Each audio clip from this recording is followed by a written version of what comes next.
Yan, mapagpalang araw sa lahat. Welcome to my vlog. Ang bablog ko naman ngayon ay itong palayan. Palayan for sale. Ito ay nasa kalahating hektarya, mahigit. Yan, malapit na yung anihin. Siguro mga hindi natatagal na 1 linggo, aanihin na ito.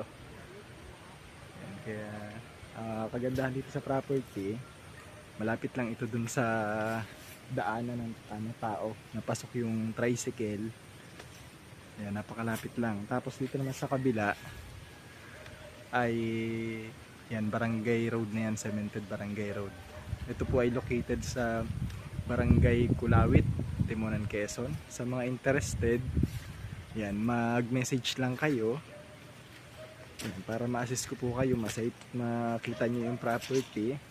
At kagandahan dito sa property nito, meron siyang lote na siguro estimated ko nasa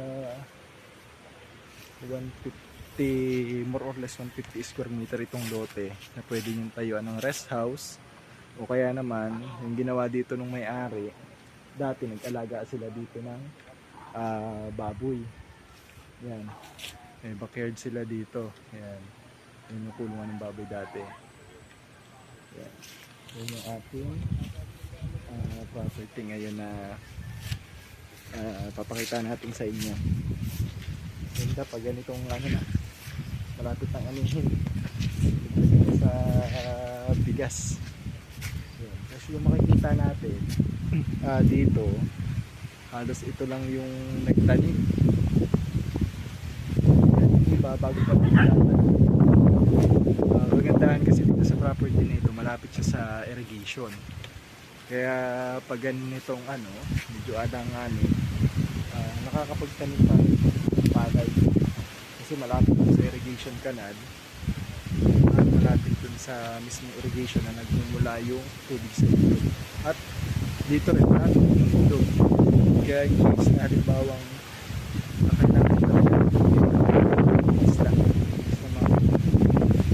Tapos, kagandahan po sa property, meron na itong poso. Mahirapan sa tubig kasi yung bukay na tubig. Mga ilang puno ng nyo.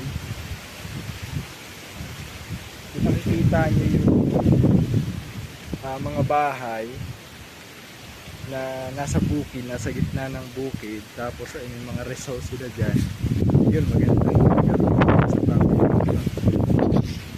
Kaya dun sa mga interested, mag-PM lang kayo. Ako nga po pala si Daryl Empleo Santidad, taga dito lang din ako, lapit dito sa property. Yan.